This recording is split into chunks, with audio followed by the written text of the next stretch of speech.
Let me through! Let me through, please! I must see the king! My lord, I have returned. By the goddess, you've grown worse! Forgive me, my lord. I would not have left your side if there had been any other way to... No, you're not dreaming.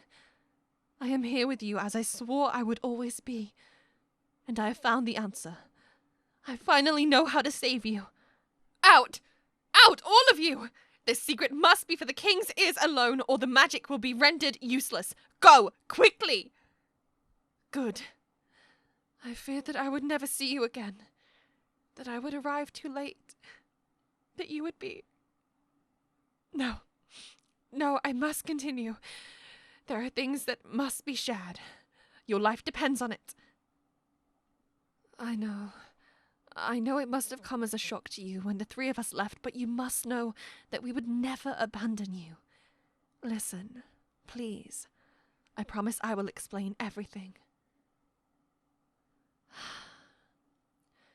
The night I cast a sleep spell on you, I went to my tent, determined to pore over every tome, every scroll I possessed, to find some way to give you back your health, no matter what it cost. But I could find nothing. No clues, no incantations, no mention of anything that might help. It was all I could do to keep from hurling them all into the fire. I felt so helpless. And in my despair, I did something I have never done in my life. I prayed. I called out to Sarai, noble goddess of magic, swearing on my knees that I would pay any price, endure any torment, if she would but give me some sign, some way to break the illness that eats away at you. I have never been a woman of faith. My mind has always been for books and study, and yet something must have touched her heart, made her take pity on me. For my prayer was answered. Sarai herself appeared before me, charging me to seek her out at her temple and promising that if my vow were made in earnest and I could prove myself worthy, that she would grant me the secret I sought. I cannot tell you how it lifted my heart to have hope again. I was so frantic. I rushed from the tent to find Rayan and Anathria. I found both of them waiting outside, their manner as anxious as my own, for a miracle had occurred. Each of us had prayed the same prayer on your behalf, and each of our patron goddesses had answered, charging us with the same mission, to seek them at the sanctuaries. You are truly admired by the three goddesses, my lord, for that night they gave you not one chance at life, but three. We departed immediately. I will not tell you of the trials I faced in reaching the temple. Such tale is for another time. I will only say that, given the same choice, I would face them all again, 1,000 times more. When I finally arrived at the Amethyst Sanctuary, I was greeted once again by the goddess. I was determined to prove myself worthy. I offered to give anything, even my magic, if it meant a cure.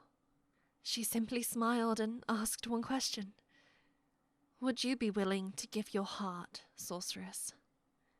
It was then that she shared with me the reason for our failure, why all that we had attempted could not succeed in making you whole again.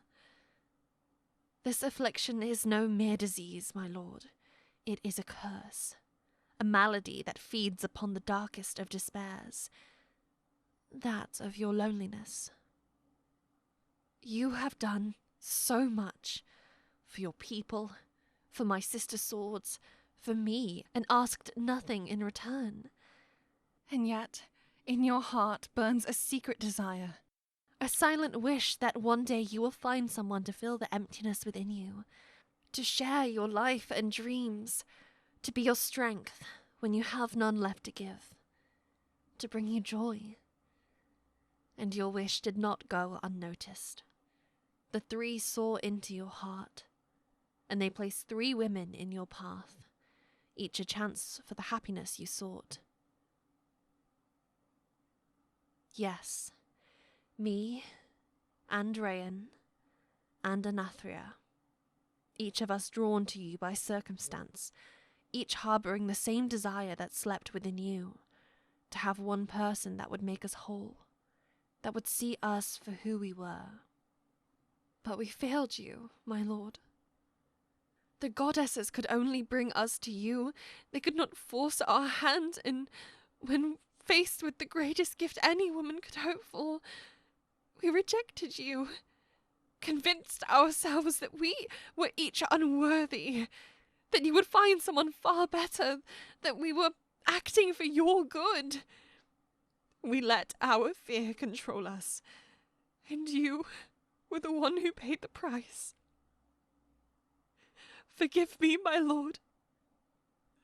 Forgive me for not having the courage to say then what I must say now. I love you. Worthy or not, I love you. Reject me, hate me, discard me, I would still love you. I give you my heart. I bind my life, my soul to you from now until the day I die. I know that I have wronged you, but if you will have me, I swear I will devote every moment of my life to your happiness. You will never be lonely again, ever. You're standing. Does that mean that? Goddess be praised! It worked! Why are you kneeling? I should be the one to... Your wife? Your... queen? Are you sure? I don't want to... Of course I consent. I would rather die than reject you again. Yes, I would be happy to be your wife.